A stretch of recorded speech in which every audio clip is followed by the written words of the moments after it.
Pack your things, you're fired. The sentence cut straight through the quiet rhythm of the kitchen, clean and immediate, leaving no space for confusion to soften it. Nina Jackson froze with her hands still under running water, a plate slipping slightly in her grip before she steadied it. For a second, she didn't turn around. It felt like if she stayed exactly where she was, the words might rearrange themselves into something else, something reasonable, something survivable. She turned anyway. I'm sorry. What did you just say?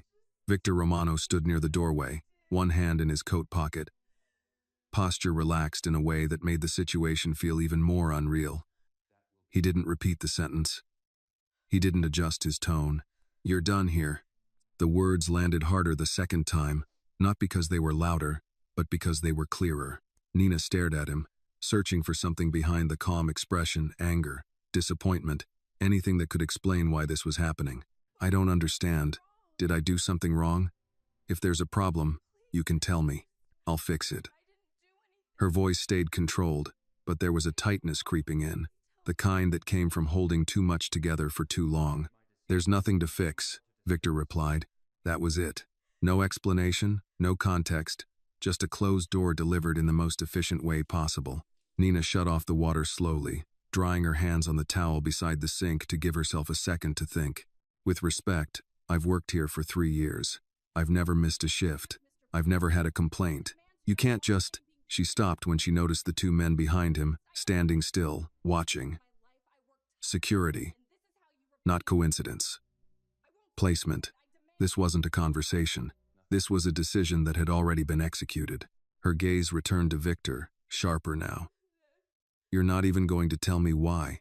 For a brief moment, he looked at her directly. Something shifted in his eyes so quick it could have been imagined, but it disappeared just as fast. You'll be paid for the week. Your belongings are upstairs.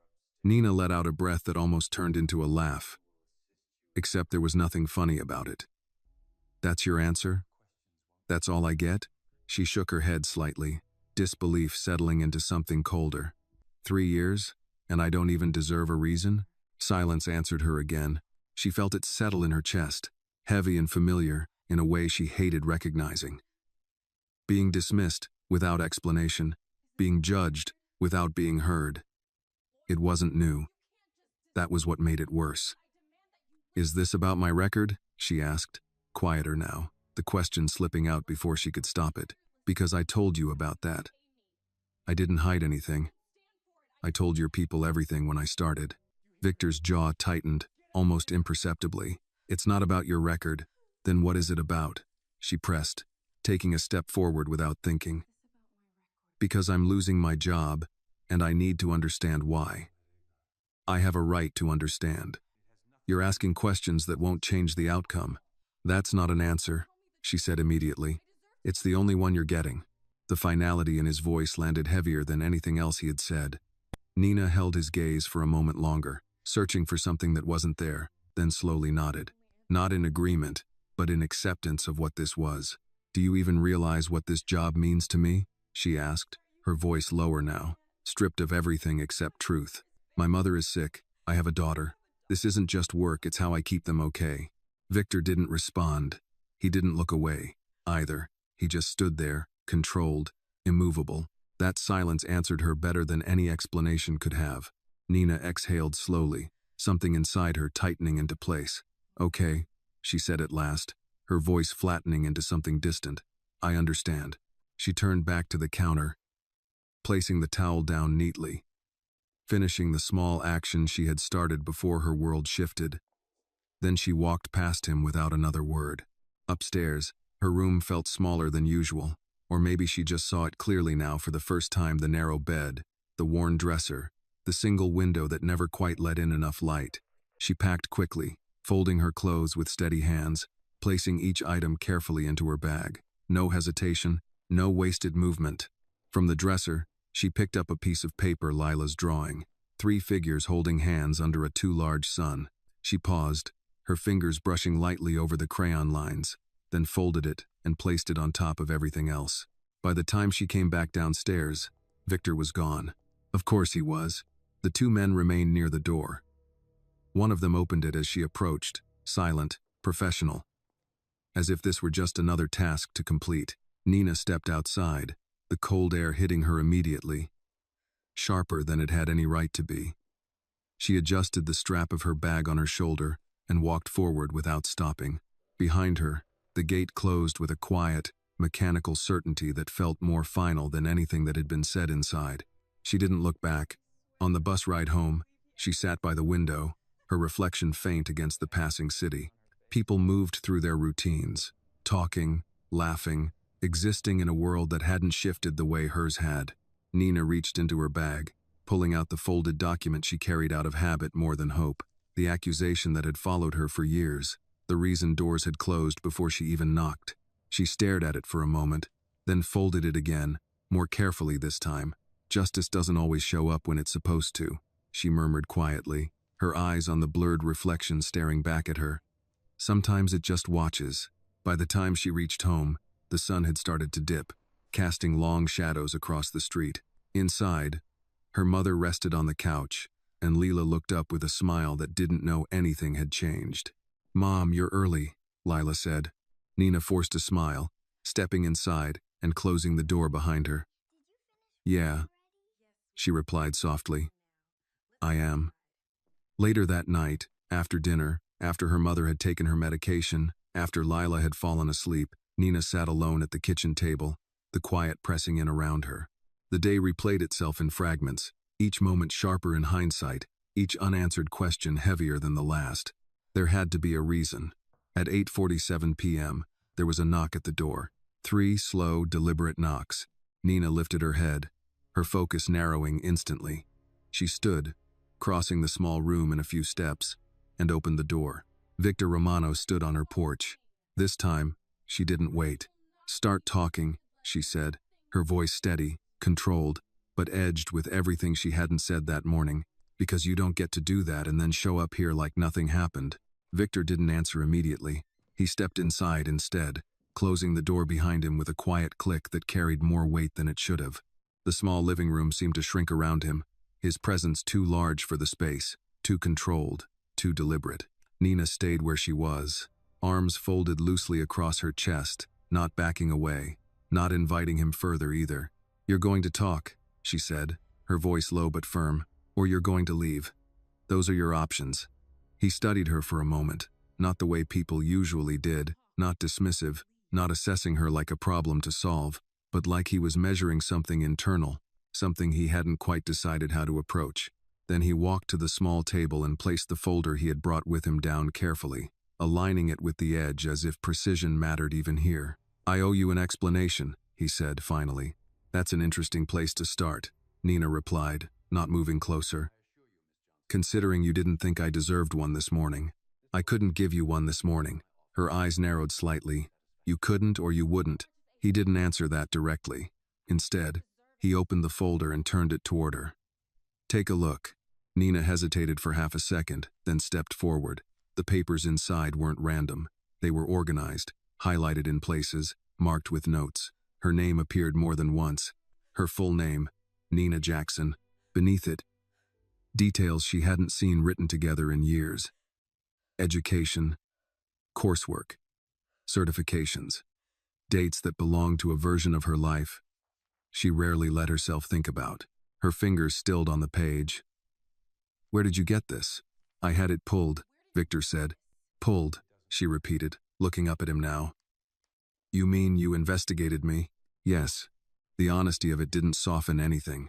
If anything, it made it worse. Nina let out a quiet breath, her jaw tightening. "You fired me after investigating me? That's your explanation?" "No," he said calmly. "I fired you because of what I found." She let out a short, disbelieving laugh, though there was no humor in it. "So, it is about my record. I told you it wasn't." "Then explain it," she snapped, her control slipping for the first time.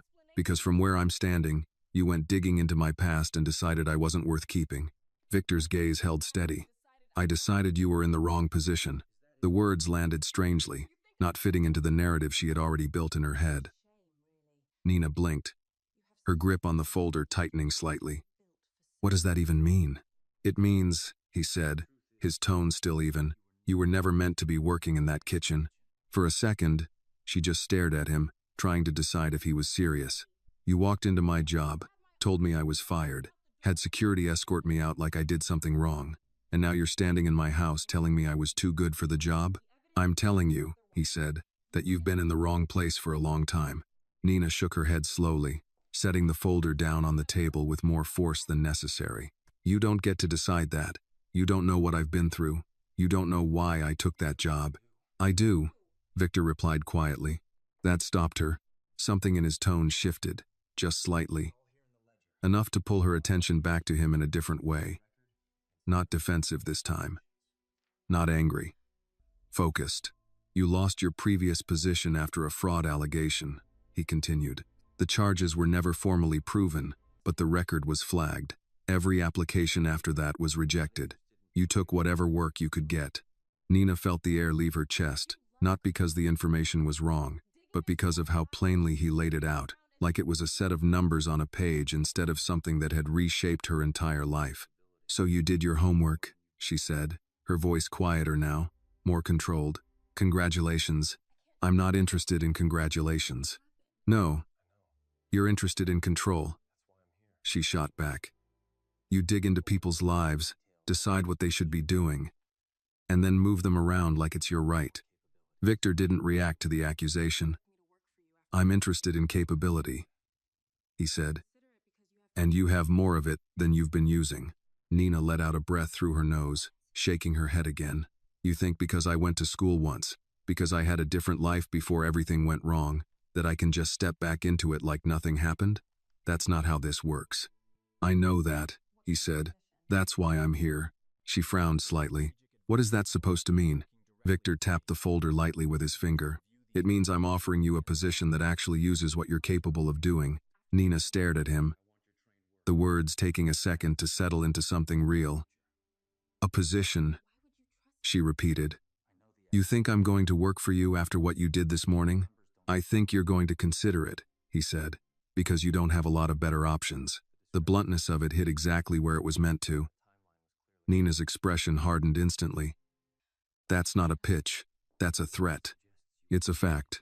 Silence stretched between them again, heavier this time. Nina looked down at the folder, then back at him, weighing something she didn't want to admit she was considering. What kind of position? She asked finally, her voice measured. Strategic advisory. Victor said. You'd be working directly with me. Reviewing financial patterns. Identifying inconsistencies. Flagging potential risks before they become problems. Nina blinked, caught off guard despite herself. You're serious. I don't make jokes about business. She let out a slow breath, processing. You want me to analyze your operations, she said slowly. After firing me from cleaning your kitchen, I want you to do the work you were trained to do. And why would you trust me with that? She asked, searching his face again. You just told me you looked into my past. You know what's attached to my name. I know the accusation, he said. I also know the numbers don't support it. That made her pause. What? She asked quietly. I reviewed the case, he continued. The financial discrepancies you were blamed for didn't align with your access level. The timeline was off. Whoever put that on you needed someone expendable. Nina felt something shift in her chest, something sharp and unexpected. You're saying I was set up. I'm saying the evidence suggests you were convenient. If this moment hit you, tell me where you're watching from and what you felt when Nina heard the truth. Like this video if you believe justice matters, and subscribe to the channel for more stories that stay with you long after they end. She looked away for a moment, her mind racing through memories she had tried not to revisit. Meetings, emails, the day everything collapsed without warning, the way no one had asked questions. I've spent years trying to tell people that, she said, her voice lower now. No one cared enough to listen. I'm listening now. She looked back at him, studying him more carefully this time. Why? Victor didn't answer immediately. For the first time since he had arrived, there was a brief hesitation, subtle but real. Because I need someone who sees patterns the way you do, he said finally. And because you deserve a chance to prove what you've been saying. Nina let that sit for a second, her fingers resting lightly on the edge of the folder. Outside, a car passed, headlights sweeping briefly across the window before fading again. And firing me was part of that plan? She asked. Yes, that's a terrible plan. It was effective.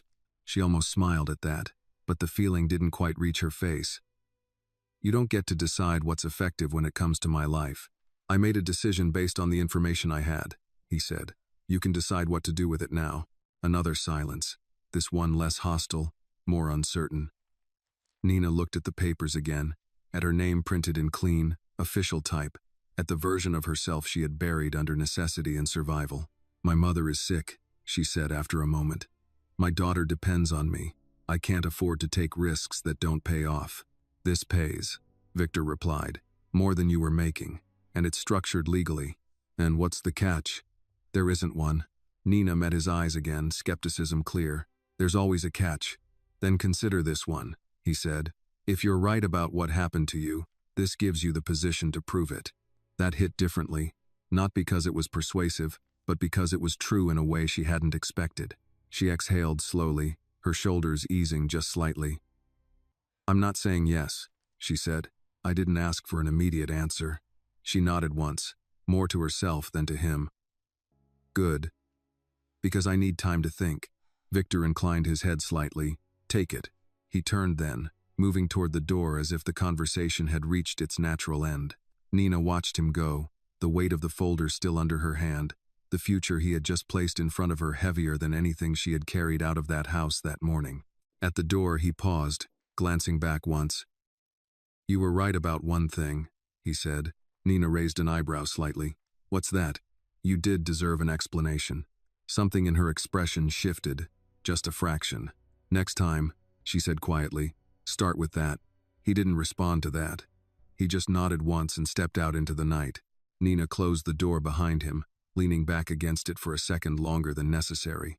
The house was quiet again, but it didn't feel the same. Nothing did. On the table, the folder remained open, her name staring back at her like a question she hadn't decided how to answer yet.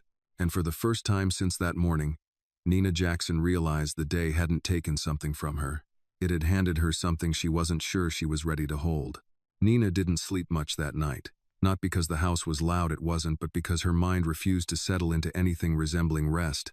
The folder stayed on the kitchen table long after Victor left, open at first, then closed, then opened again as if the truth inside it might change depending on how many times she looked. Around midnight, she made a cup of tea she didn't finish, stood by the window longer than she needed to, and eventually sat back down, flipping through the pages one more time, slower this time, reading every line like it mattered. It did matter. That was the problem. By morning, the light came in thin and pale through the curtains, and Nina was already awake, sitting at the same table, her hair pulled back, her expression quieter but sharper than the night before. The house moved around her in small, familiar ways. Her mother coughing lightly in the next room, the creak of the hallway floor. When Lila padded out half awake, rubbing her eyes. Mom? Lila climbed into the chair beside her, leaning against her arm. You didn't sleep. Nina glanced down at her, softening just slightly. I slept enough. That means no, Lila said, with the blunt certainty only a child could have. Nina almost smiled. Go wash your face. I'll make breakfast. It was simple again, eggs, toast, a glass of milk split carefully so there would still be some left for later. Her mother took her medication with a quiet thank you, the kind that carried more weight than the words themselves. Nina watched them both, the rhythm of their morning grounding her in a way nothing else could. This was what mattered. This was what everything came back to.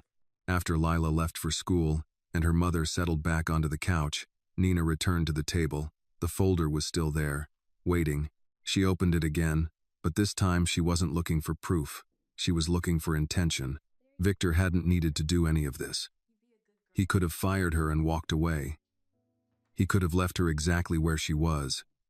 Just another name in a system that had already decided she didn't matter. Instead, he had shown up at her door with information no one else had bothered to uncover and an offer that didn't make sense unless he believed it did. That didn't make him trustworthy, but it made him deliberate. Nina leaned back slightly, exhaling slowly. You don't make a move like that unless there's something behind it, she murmured to herself. And you don't investigate someone this thoroughly unless you need them. The thought settled in differently this time, not as a threat, as a possibility. She stood, walked to the sink, rinsed her cup, then returned to the table and closed the folder with more finality than before. The decision wasn't fully formed yet, but it was moving in one direction.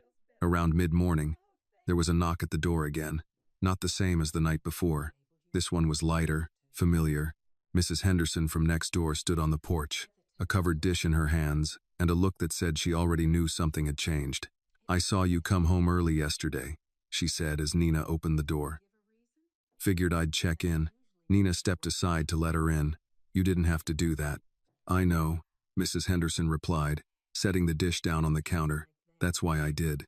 They sat for a few minutes, the conversation moving the way it always did, small things first, neighborhood updates, a mention of the weather turning colder. Then Mrs. Henderson's gaze settled on Nina more directly. "You lose the job?" Nina didn't answer right away. She had always liked that about her neighbor, no pretending, no circling around what was obvious. "Yeah," she said finally. "Yesterday morning." Mrs. Henderson nodded slowly. "They give you a reason?" "No." Another nod. "That usually means it wasn't about you." Nina glanced at her, a faint frown forming. "That's one way to look at it." "It's the right way," Mrs. Henderson said simply. "People who do things like that already made up their minds long before they said the words. You just happened to be where the decision landed." Nina considered that, her fingers resting lightly against the edge of the table. "What if it wasn't just about the job?" she asked. Mrs. Henderson raised an eyebrow slightly. "What do you mean?" Nina hesitated, then reached for the folder, sliding it across the table. "He came back last night." "That man?" Mrs. Henderson's expression shifted immediately, sharper now. "Yeah." Nina watched her reaction carefully.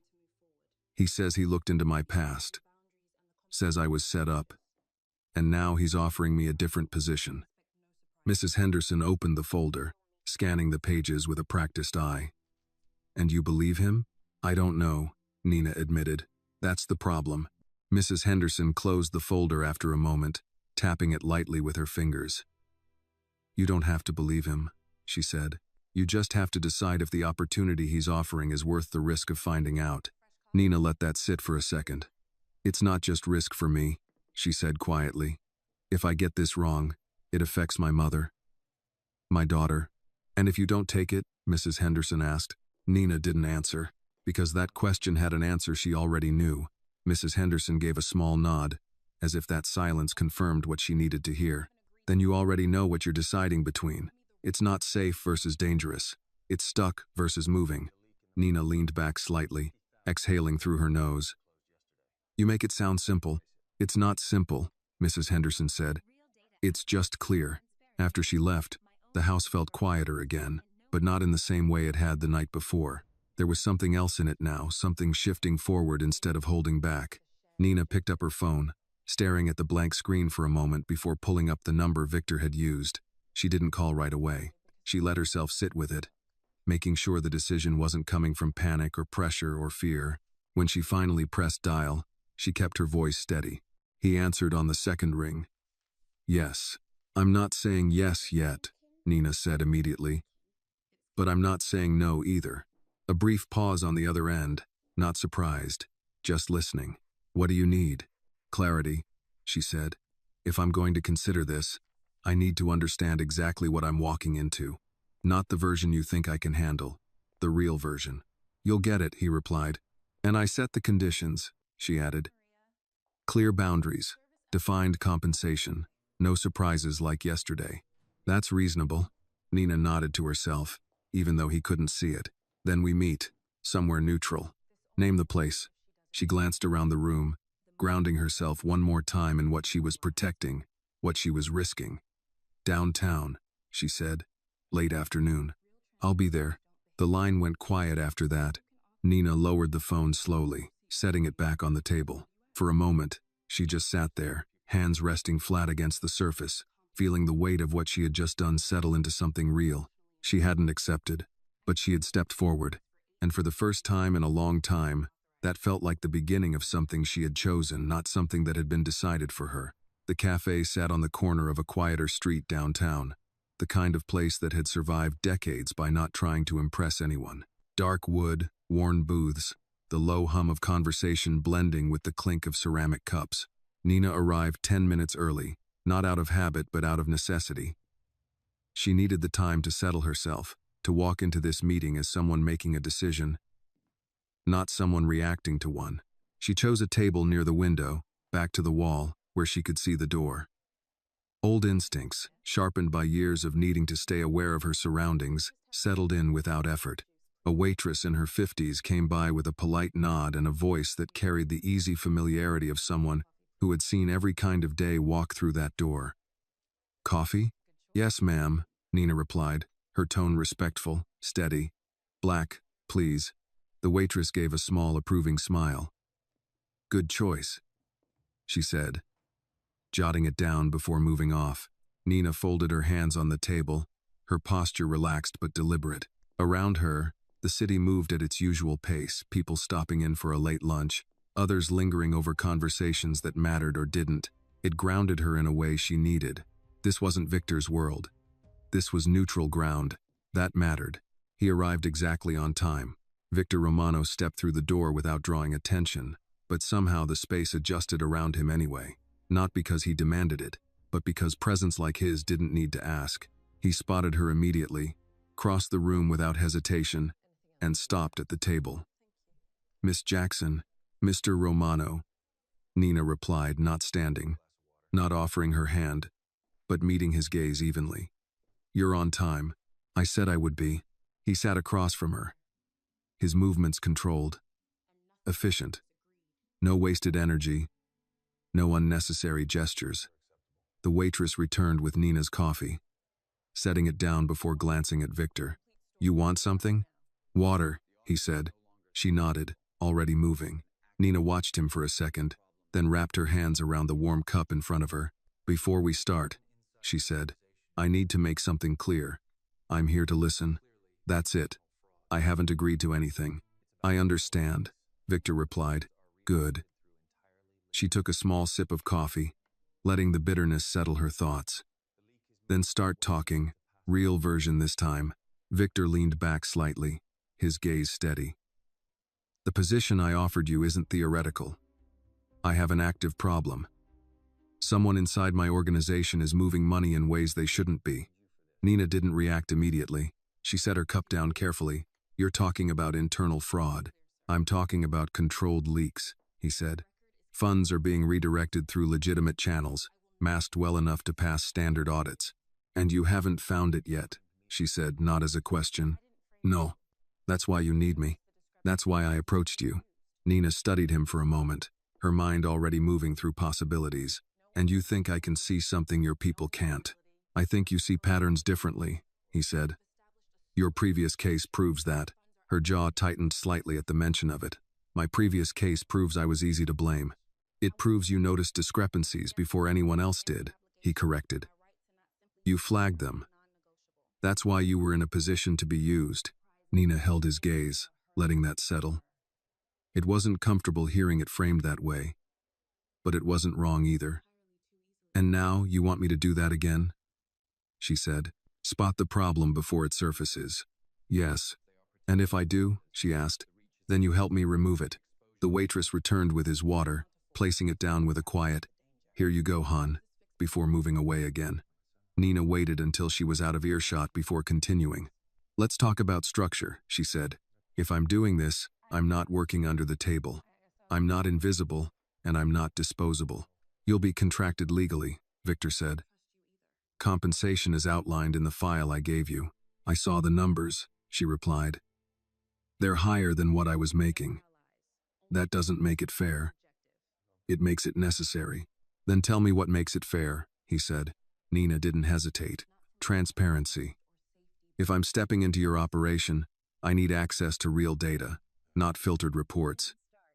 I need to know who I'm dealing with, not just numbers on a screen." "That can be arranged. I also set my own working parameters," she continued. "I have a family. I don't disappear into your world whenever it's convenient for you." Victor nodded once. "Your schedule will be respected. And one more thing," she added, her tone sharpening slightly. "No more surprises. You don't make decisions about my life without telling me. What happened yesterday doesn't happen again." A brief pause then. "Understood." Nina leaned back slightly, studying him again. You're agreeing too easily. I'm agreeing because your terms are reasonable, he said. If they weren't, I wouldn't be sitting here. That answer didn't feel rehearsed. It felt measured. Nina took another sip of her coffee, her thoughts aligning more clearly now. Let's talk about risk, she said. If someone inside your organization is moving money like that, they're not small time. They're protected. They have reach. Yes, and if I start digging, I become visible to them. Yes, she nodded slowly. So this isn't just a job. It's exposure. It's controlled exposure, Victor said. You won't be operating publicly. But I'll be involved, she replied, and that's enough. Victor didn't argue that. He just held her gaze. You asked for the real version. That's part of it. Nina appreciated that he didn't try to soften it. It made the decision clearer, even if it didn't make it easier. And what about my situation? She asked. My record. If I do this, I'm not just solving your problem. I'm fixing mine. That's part of the arrangement, he said. If you identify the source of the discrepancy, we'll have the leverage to reopen your case. We? She repeated. I have resources, he said simply. Legal ones. Nina let out a slow breath, leaning back further in her chair. For a moment, neither of them spoke. The noise of the cafe filled the space between them, grounding the conversation in something ordinary despite what was being discussed. You don't trust me, she said finally. No, Victor replied. The honesty didn't surprise her. Good, she said, because I don't trust you either. A faint shift at the corner of his mouth, almost a smile, but not quite. That makes this cleaner. It makes it honest, she corrected.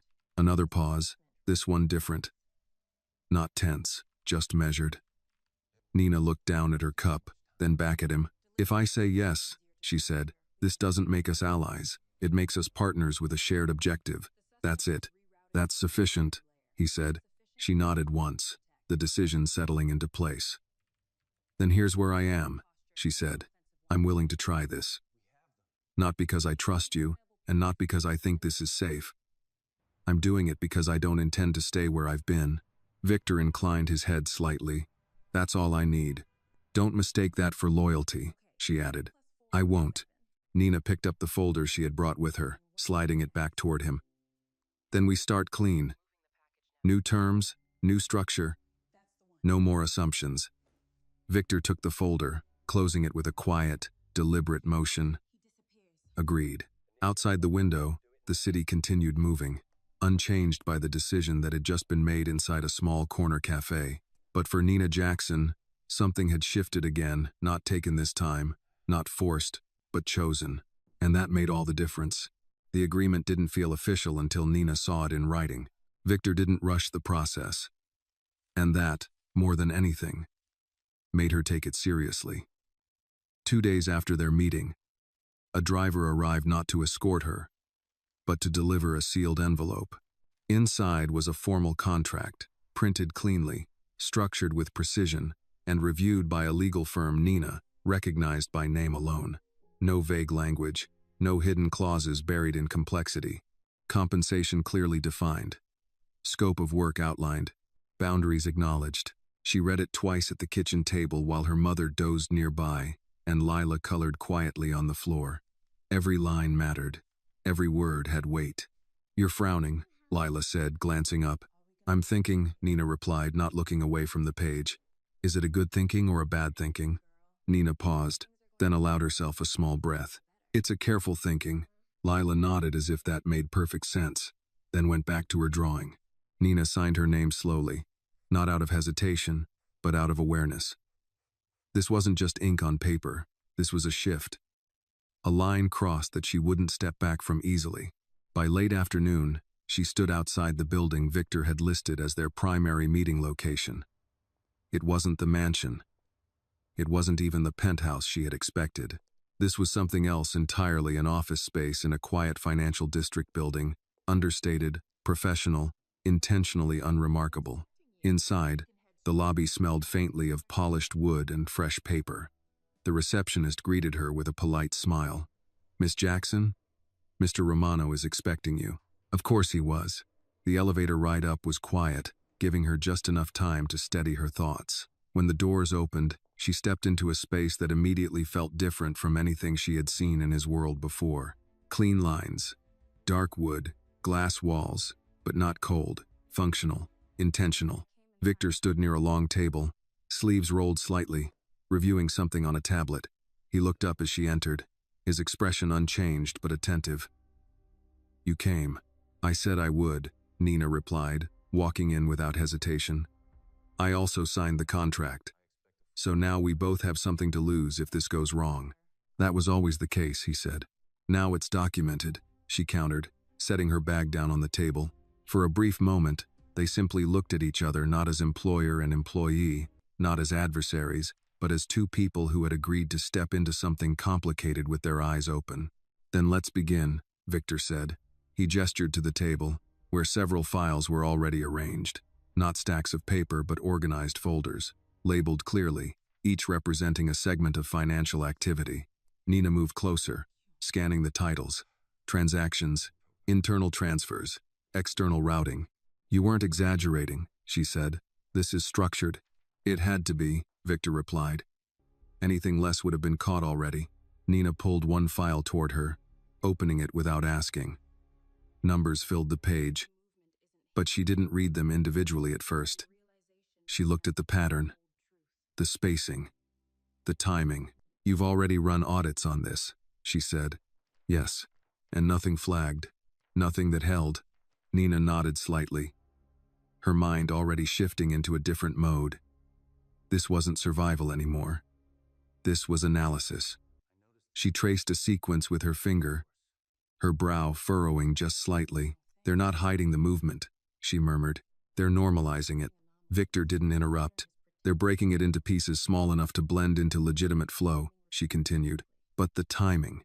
She flipped a page, then another, faster now. "The timing is too consistent.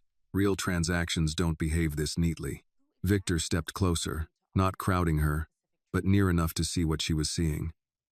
"That's what I noticed," he said. "But I couldn't isolate the source." "Because you're looking for anomalies," Nina replied, glancing up briefly. "This isn't an anomaly. It's a pattern pretending to be normal." She pulled another file, aligning it beside the first. "Who has access to authorize these transfers?" "A limited group," Victor said. "Senior level only." "How many?" "Four." Nina let out a quiet breath. "That narrows it." "It complicates it," he corrected. She gave him a brief look. "Only if you're emotionally invested in those four people." That landed. Not harshly, but directly. Victor didn't respond right away. Nina noticed, but didn't press. Instead, she kept moving through the data, her focus sharpening with each page. Minutes passed, maybe longer. Time blurred in the way it did when her mind locked onto something that demanded attention. She wasn't thinking about the room anymore, or Victor, or anything outside the numbers in front of her. Until she stopped, not dramatically. Just a pause, a stillness that meant something had clicked. "What is it?" Victor asked. Nina didn't answer immediately. She reached for another file, flipped to a specific section, then compared it to what she had already laid out. "They're not just moving money," she said slowly. "They're testing the system." "Testing it how?" "They're pushing small variations," she explained, tapping the page, "seeing what gets flagged, what doesn't, adjusting based on that. This isn't just theft, it's calibration." Victor's expression shifted slightly, more focused now. "So they've been doing this for a while." "Yes," Nina said. "Long enough to learn your system better than you expected." Silence settled between them again, but this time it wasn't uncertain. It was heavy with implication. "Which means," Victor said, "this isn't external." "No," Nina agreed. "It's someone who's been inside long enough to understand how everything moves." She leaned back slightly, exhaling through her nose. "You don't have four suspects," she said. "You have one. The others just don't know it yet." Victor watched her carefully. "And you can find out which one." Nina met his gaze, steady, certain. "Yes." Another pause, but this one felt different. Not tension, recognition. "You were right," he said quietly. "About what?" "You weren't in the right position." Nina didn't respond to that directly. Instead, she closed the file in front of her and rested her hands on top of it. "Don't get ahead of yourself," she said. This is just the beginning. But it's progress. It's direction, she corrected. Progress comes when we prove it. Victor inclined his head slightly. Then, what do you need? Nina didn't hesitate this time. Full access to the transaction logs for the last 18 months. Not summaries. Raw data. And I want to meet the 4 people who can authorize these transfers. That can be arranged. And one more thing, she added, her tone firm. No one knows I'm looking into this. Not yet. Victor studied her for a moment, then nodded. Agreed. Nina picked up her bag, but didn't move toward the door immediately. She glanced around the room once more, taking in the space she had just stepped into, not as an outsider, not as someone passing through, but as someone who now had a role here. Mr. Romano, she said. Yes, this only works if you let me do it my way. I hired you for that reason. She held his gaze for a second longer, then gave a small nod. Good. As she walked out of the office, the weight of what she had taken on settled in fully. This wasn't just about money. It wasn't just about his problem. It was about proving something she had been denied the chance to prove for years. And this time, she wasn't going to let anyone take that away from her. By the 3rd day, Nina stopped feeling like a visitor in Victor's office and started moving through it with quiet purpose. Not ownership that wasn't hers, but familiarity. The kind that comes when your mind has already mapped the space long before your body catches up. The files had multiplied across the long table, no longer arranged in neat stacks but spread out in a deliberate pattern only she fully understood. Dates aligned with dates, transactions cross-referenced, notes written in the margins in a tight, controlled script that wasted no space. Victor noticed the change before she said anything. He walked in that morning to find her already there. Sleeves rolled, hair pulled back, a cup of coffee gone cold beside her. She didn't look up immediately when he entered. She was tracing something across 2 separate reports. Her finger moving slowly, deliberately, like she was following a thread only she could see. You've been here long, he said. Since 6, Nina replied, still focused. The earlier data sets were incomplete. I needed the full picture. You should have asked for assistance. I didn't need assistance, she said, then finally looked up. I needed time.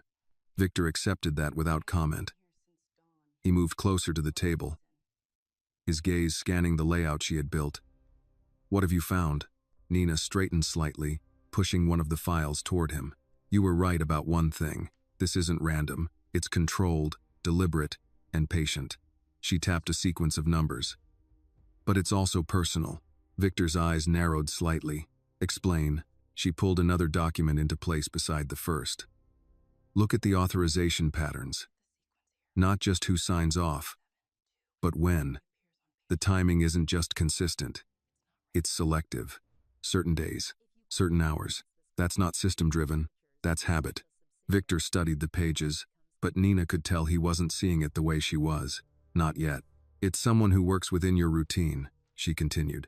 Someone who knows when oversight is lowest, when attention shifts, when decisions get pushed through without scrutiny. That still leaves multiple people, he said. Not if you look at the overlap, Nina replied. She flipped to another section, aligning it carefully. These transactions only occur when 2 specific authorizations are possible, but only one of those individuals is consistently present during every flagged instance. Victor's focus sharpened. Which one? Nina didn't answer immediately.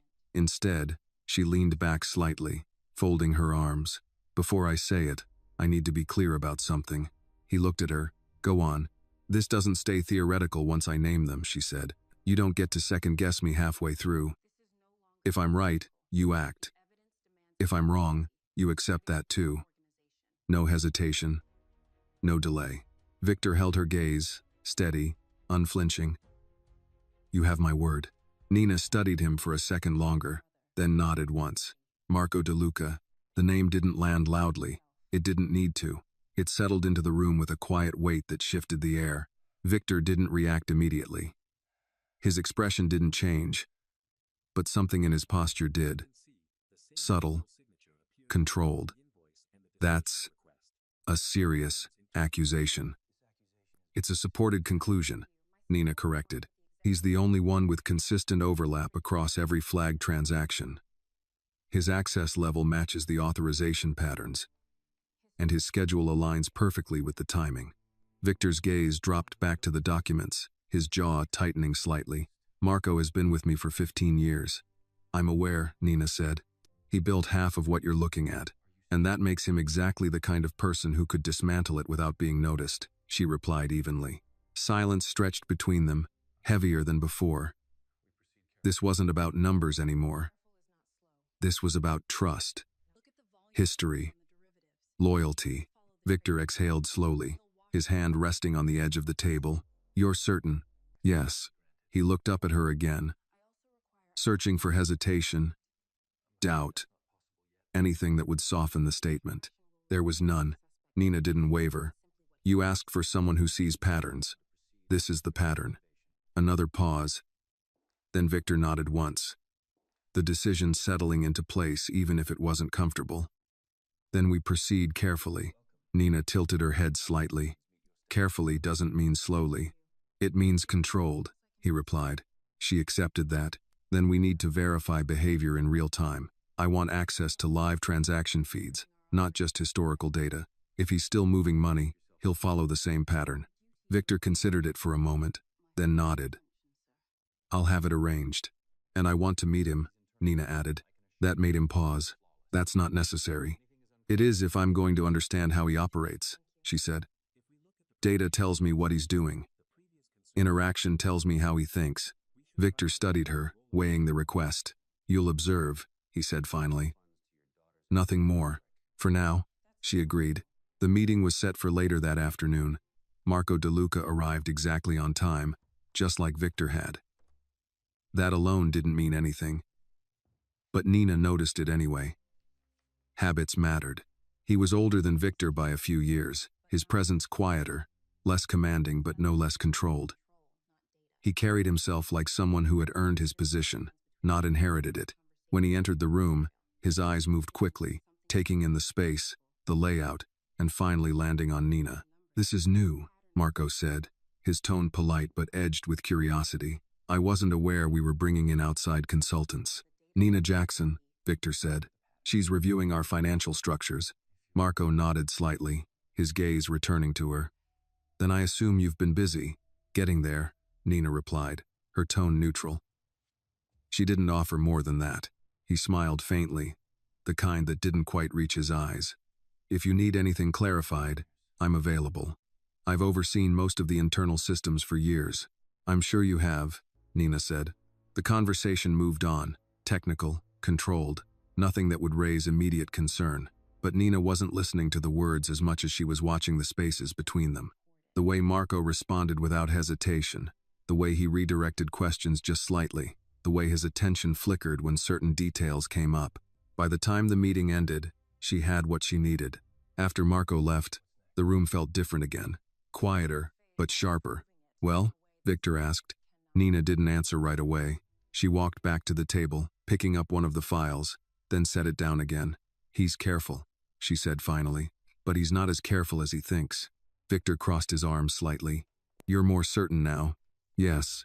What did you see? Nina met his gaze. He doesn't react to data. He reacts to control.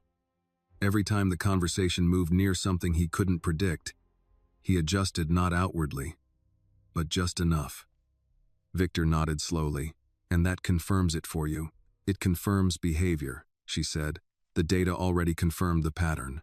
Another pause, then Victor spoke again, quieter this time. If you're right. I am, Nina said, not sharply, just certain. He held her gaze for a moment longer, then looked away, his attention shifting back to the window, the city beyond it. 15 years, he said, almost to himself. Nina didn't respond immediately. She understood what that meant. Loyalty like that wasn't replaced. It wasn't dismissed easily, but it also didn't erase truth. People don't betray overnight, she said after a moment. They build toward it, quietly. Victor's expression didn't change, but something in the room settled differently. What's next? He asked. Nina stepped forward, her voice steady. Now we prove it in a way he can't deny. The plan didn't begin with confrontation. It began with patience. Nina stood at the long table the next morning, the glow of multiple screens reflecting faintly in her eyes as live transaction data streamed in real time. The system Victor had opened for her was deeper than anything she had worked with before, layered with protections and redundancies that made it difficult for anyone outside to follow. But she wasn't outside anymore. Victor entered without announcing himself, stopping a few steps behind her. "You have access," he said. "I have visibility," Nina corrected without turning. "Access comes when I understand how he moves under pressure." Victor watched the screen for a moment, lines of numbers shifting, updating, evolving. "And how long does that take?" "Not long," she said. "People like Marco don't stop just because they feel watched. They adjust." "That's what we're waiting for." Victor stepped closer, his presence steady but restrained. "And when he adjusts, we follow the adjustment," Nina replied. She tapped a sequence on the screen, isolating a cluster of transactions. "He's already slowing down. Smaller movements, longer gaps. That tells me he suspects something has changed." Victor's gaze sharpened. "You think he knows about you?" "I think he knows something is different," Nina said. "Not me specifically, but enough to make him cautious." Victor folded his arms slightly. "Then we're losing time." "No," she said calmly. "We're gaining clarity. The more careful he becomes, the more deliberate his choices are. And deliberate choices are easier to track." Victor didn't argue. He had learned that much already. Hours passed with minimal conversation. Nina worked in silence, her focus narrowing as she followed patterns across multiple streams, connecting movements that didn't appear connected on the surface. Victor remained nearby, occasionally stepping out for calls, but always returning, as if leaving the room entirely wasn't an option he was willing to take. By early afternoon, Nina's posture shifted, not dramatically, just enough for Victor to notice. "What is it?" he asked. She didn't answer immediately. Her fingers moved quickly across the keyboard, isolating a new set of data points, aligning them with older records. "He changed the route," she said finally. Victor stepped closer. "Explain." "He's not using the same channels anymore," Nina said, her voice tightening slightly with focus. "He's rerouting through a secondary layer, less efficient, but harder to detect if you're not looking for it." Victor studied the screen, but again, he wasn't seeing what she was seeing. "Can you follow it?" "I already am," she replied. "But it's not just the route, it's the trigger." "Trigger?" Nina nodded slightly. "Every time he moves funds now, it's tied to a specific internal event. Meetings, approvals, anything that creates noise in the system. He's hiding movement inside activity." Victor exhaled slowly. "That's not random." "No," Nina said. "It's defensive." She leaned back slightly, her eyes still locked on the screen. "He's not just stealing anymore. He's protecting himself." Victor's expression hardened. "Then we move now." Nina shook her head. "Not yet." His gaze snapped to her. "We have enough. We have suspicion," she corrected. "You act on that, he denies it. He buries the rest, and we lose everything." Victor held her gaze, tension building just beneath the surface. "And if we wait, he keeps moving money." "For a little longer," Nina said, "but he also keeps making decisions, and every decision narrows the gap between what he's doing and what we can prove." Silence stretched between them, not hostile, but charged. Victor finally nodded once. "How much longer?" Nina glanced back at the screen, then at him. "One more move." Victor's jaw tightened slightly. "And you're sure he'll make it?" "Yes." "Why?" "Because he has to," Nina said. "People like Marco don't stop when they're close. They accelerate." That answer settled something in the room. Later that afternoon, Nina left the office earlier than expected. Not because she was done, but because she needed distance. The kind that let her think without the constant pressure of data and presence. She walked instead of taking a car, letting the city noise pull her back into something more grounded. By the time she reached home, the sun had dipped low, casting long shadows across the street. Inside, the house carried its usual rhythm. Her mother was awake, watching an old television program, the volume low. Lila sat at the table, working on homework, her small brow furrowed in concentration. "You're home early," her mother said gently. "For a little while," Nina replied, setting her bag down. Lila looked up, her expression brightening immediately. "Mom, I got all my math right today." Nina smiled, walking over and brushing a hand lightly over her daughter's hair. "I'm not surprised." "Are you going back to work later?" Lila asked. Nina hesitated for just a second. Yeah, she said softly. I have to finish something important. Lila nodded, accepting that without question. Okay. Nina moved into the kitchen, leaning against the counter for a moment, letting the quiet settle around her. This was the part that mattered, the part that made everything else worth it. Her phone buzzed. Victor, she answered immediately. What happened? Movement, he said. Just now. Nina straightened. Send it. Seconds later, the data came through. She didn't need long to read it. That's it, she said quietly. That's the one. Then we move, Victor replied. Nina grabbed her bag, her voice steady but firm. No delays this time. There won't be. When she arrived back at the office, the energy had shifted. Not chaotic, not loud, but focused in a way that meant something was about to happen.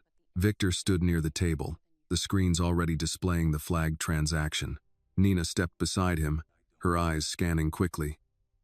He didn't just move funds, she said. He consolidated. Victor's expression sharpened. Meaning? Meaning he's preparing to exit, Nina said. This isn't just another transfer. It's a closing move.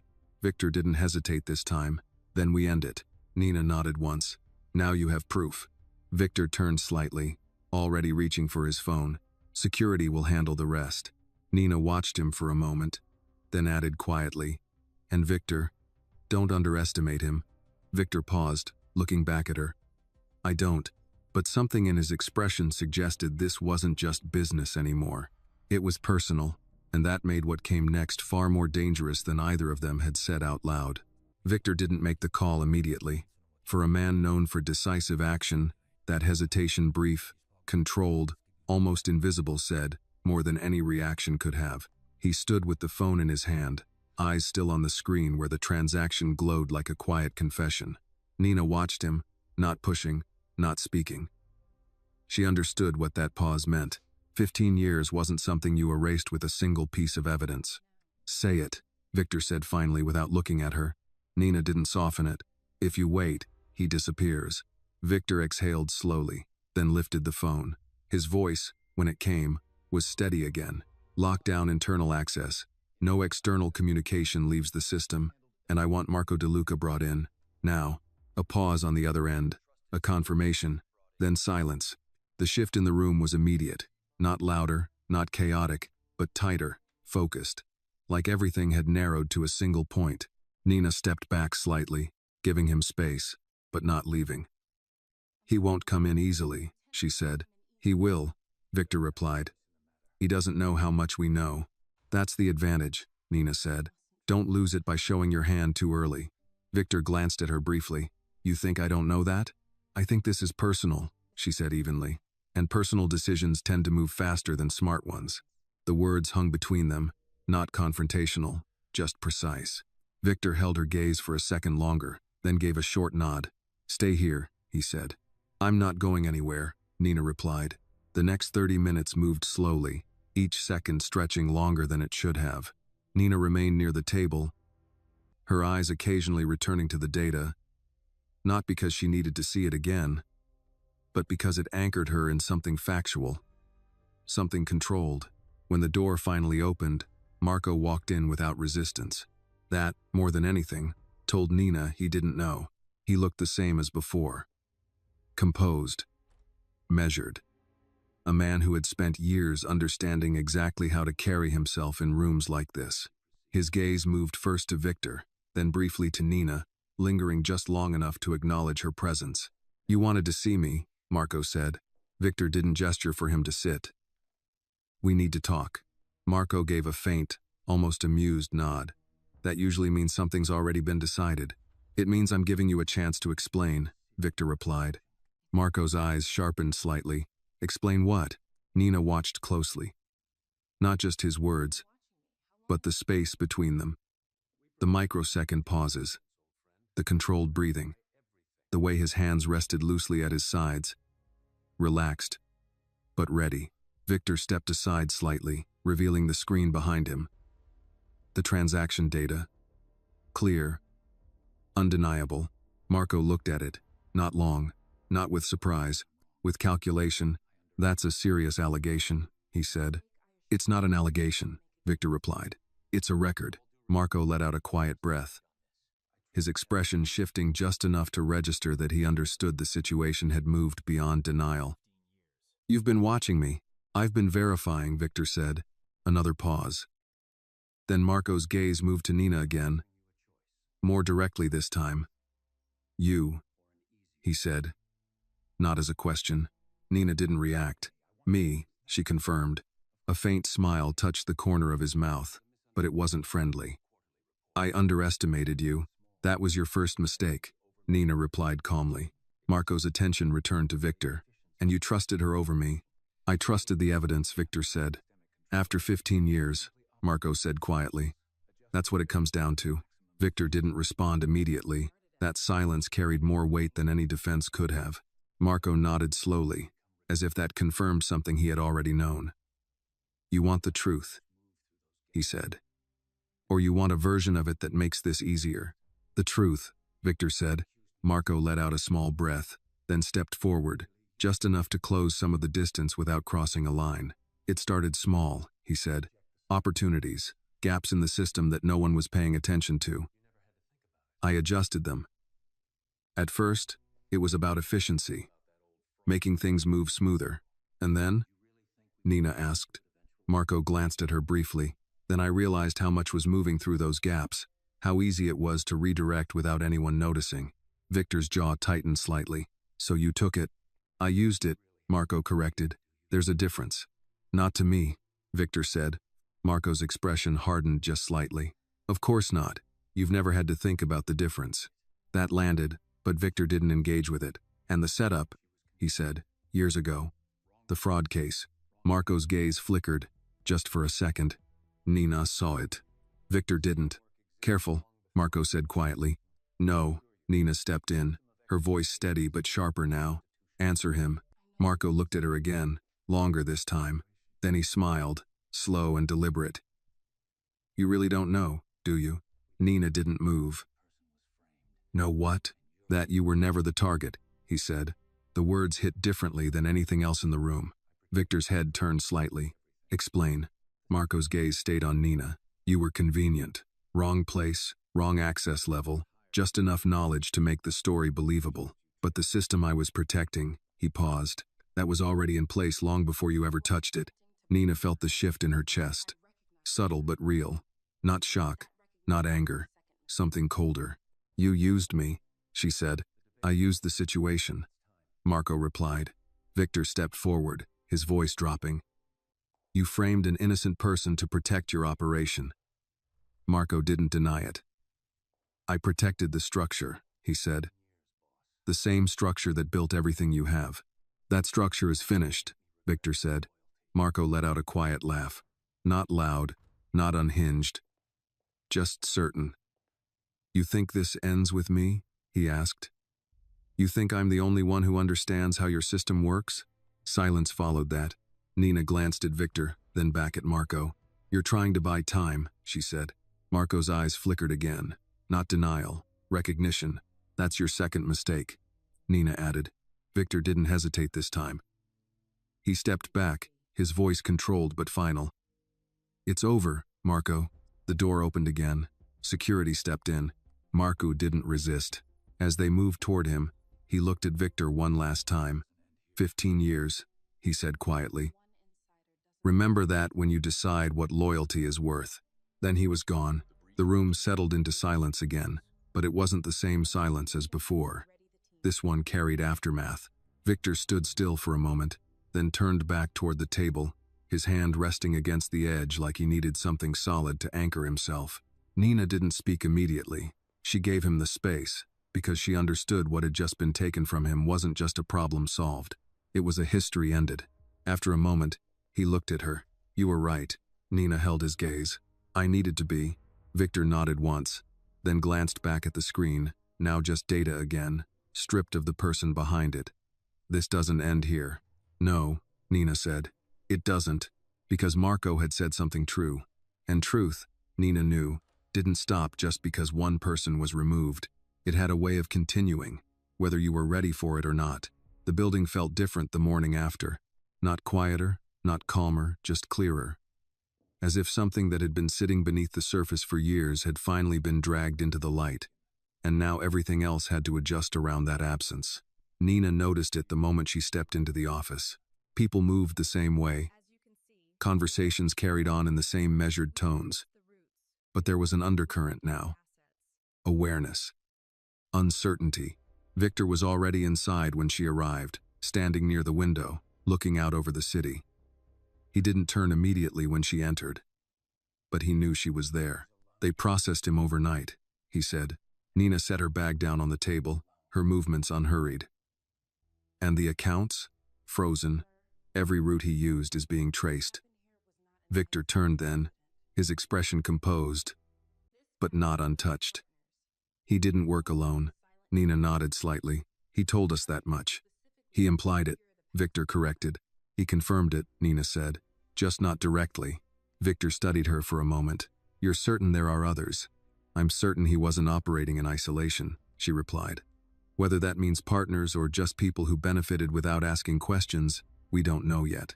Victor walked back toward the table, his attention shifting to the files that remained. Fewer now, cleaner, but not finished. Then we keep going. Nina watched him for a second, then moved to the opposite side of the table. We will, she said, but not the same way. He looked up. Explain. Marco was structured, Nina said. Careful. Predictable once you understood his pattern. Whoever comes next won't be. They'll adapt faster, move less, hide better. Victor considered that. Then we adjust. Yes, Nina said. But we don't chase, we observe. Let them believe the disruption ended with him. Victor's gaze sharpened slightly. You want to make them comfortable? I want them to make a mistake, she replied. A brief pause followed. Then Victor nodded once. Do it your way. That answer came easier now than it would have days ago. Nina didn't acknowledge it directly, but she noticed. They worked through the morning with a different kind of focus. Not urgent, not reactive, intentional. Nina moved through the remaining data, not looking for what had already been exposed, but for what had shifted in response to it. Victor stayed close, not hovering, but present, asking fewer questions, trusting more of the silence. By midday, Nina leaned back slightly, her eyes narrowing at a smaller set of transactions. There, she said quietly. Victor stepped closer. Another pattern? Not a pattern, she corrected. An absence of one. He frowned slightly. That doesn't make sense. It does if you think about behavior, Nina said. Marco's activity created a rhythm. Now that he's gone, that rhythm should disappear completely. But it hasn't. Victor looked at the screen again, more carefully this time. It's reduced, not eliminated, Nina said. Which means someone else is still touching the system. Not as aggressively, not as confidently, but enough to show they're still there. Victor exhaled slowly. Then we were right. We were close, Nina said. This confirms it. Another silence settled, but this one carried less tension and more direction. Victor straightened slightly. We move on them. Nina shook her head. Not yet. He didn't argue immediately, but the question was there. Why? Because they're watching, she said. Right now, they're waiting to see how you respond to Marco. If you move too quickly, they shut down completely. We lose visibility again. Victor held her gaze.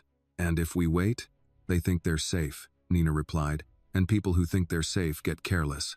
Victor nodded slowly. Then we wait.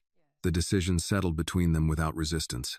Later that afternoon, Nina left the office at a reasonable hour for the first time since this had started. Not because the work was done, but because she understood something important. Clarity didn't come from constant pressure. It came from knowing when to step back. At home, the air felt warmer, lighter in a way she hadn't noticed before. Her mother was sitting up, a book open in her lap. Lila was at the table again, this time reading aloud, stumbling over a word and correcting herself with quiet determination. You're home early again, her mother said, a hint of curiosity in her voice. For a while, Nina replied, setting her bag down. Lila looked up, smiling. I finished my homework before dinner.